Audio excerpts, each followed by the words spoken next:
Attention.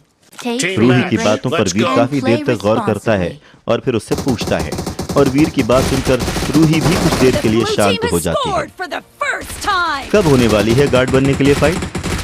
कुछ पलों की खामोशी के बाद वीर रूही से पूछता है और वीर की बात सुनकर रूही के चेहरे पर टेंशन के एक्सप्रेशंस आ जाते हैं और वो एक गहरी सांस लेती है। वीर, ये कोई फाइट नहीं है। मेरा मतलब है कि तुम चारों को मिलिट्री कॉन्टेस्ट अटेंड करना होगा, जो कुछ समय बाद होगा, और उस कॉन्टेस्ट में जिसकी भी रैंक सबसे ज्यादा यानी हाईएस्ट होगी वही इंसान मेरा गार्ड बनेगा। अब तो तुम भी हो सकते हो, तुम्हारा वो ओपोनेंट भी हो सकता है, या फिर तुम्हारे बाकी दोनों ओपोनेंट में से भी कोई एक हो सकता है। अनफॉर्चुनेटली मिलिट्री कॉन्टेस्ट में तुम किसी भी कीमत पर फेक नहीं कर सकते, इसीलिए तुम्हें खुद की ही स्ट्रेंथ पर ही डिपेंड करना होगा। रूही को इस बात का बहुत ही ज्यादा दुख था कि इतने बड़े कंपटीशन में वो वीर की मदद करने के लिए कुछ भी नहीं कर सकती थी। सॉरी वीर, मैं चाहकर भी इस कॉन्टेस्ट में तुम्हारी कोई मदद नहीं कर पाऊंगा। गिल्टी फील करते हुए रूही वीर से कहती है, अगर रूही के हाथों में होता तो वो डेफिनेटली हर कीमत पर वीर को जीतने देती। अनफॉर्चुनेटली रूही के हाथों में इस समय कुछ भी नहीं था, और यही वजह थी कि वो वीर की कोई मदद नहीं कर सकती थी। रिलैक्स रूही, तुम सॉरी क्यों बोल रही हो?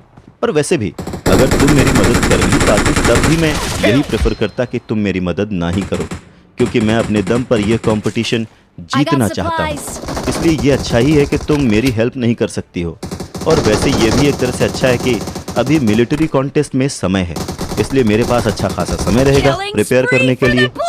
रूही को बेटर फील कराने के लिए वीर अपने चेहरे पर स्माइल करते हुए उसे कहता है, और फिर रूही से कुछ और देर तक बात करने के बाद वीर फोन रख देता है। रूही के साथ फोन पर बात करने के बाद वीर रूही की बातों पर गौर करने लगता है और ये सोचने लगता है कि वो किस तरह से इस कंपटीशन को जीत सकता है। वीर को याद आता है कि प्रोफेसर जयराज कश्यप ने एक बार कहा था कि उनकी सुपर डायमंड बॉडी को तोड़ने के लिए एक इंसान के पास कम से कम 120 से ऊपर की फिटनेस लेवल होनी चाहिए, लेकिन वीर जानता था कि अगर वो अपनी सारी ताकत भी लगा दे तब भी वो मैक्सिमम से मैक्सिमम 100 की फिटनेस लेवल तक पहुंच पाएगा, जो कि अभी भी थ्रेशोल्ड से बहुत ज्यादा दूरी पर है। इसके साथ ही वीर के पास इस समय कोई स्ट्रॉन्ग डेविल सोल हथियार भी नहीं था, और यही वजह थी कि वीर किसी भी तरह के हथियार पर भी डिपेंड नहीं कर सकता था। इसके अलावा वीर इस समय मोराग ग्रह पर भी एंटर नहीं कर सकता था, और यही वजह थी कि वीर के पास अपने जीन पॉइंट्स बढ़ाने का भी कोई तरीका नहीं था। वीर काफी देर तक इस बारे में सोचता है, और काफी देर तक सोचने के बाद वीर को रियलाइज होता है कि सुपर डायमंड बॉडी को तोड़ने के लिए वो अपने अंदर की स्ट्रेंथ का ही इस्तेमाल कर सकता है। वीर इस बात पर भरोसा ही नहीं कर सकता था कि एक ऐसा इंसान जो अभी अभी सुपर डायमंड बॉडी की प्रैक्टिस करने में सक्सेसफुल हुआ है, उसके इनर ऑर्गन्स भी उसकी बोन्स और उसकी मसल्स के जितने ही स्ट्रॉन्ग हैं।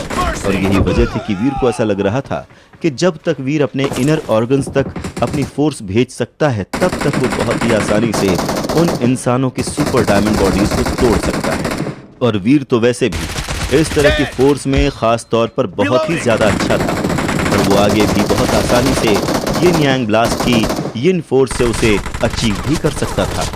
अब अपने इस अजम्पशन में और ज्यादा कॉन्फिडेंट होने के लिए वीर यिन यांग ब्लास्ट की और ज्यादा प्रैक्टिस के लिए अपना ज्यादा से ज्यादा समय बिताने का डिसीजन लेता है, खास तौर पर यिन फोर्स की प्रैक्टिस के लिए, जो एक इंसान की बॉडी को भी चीर कर रख सकती थी।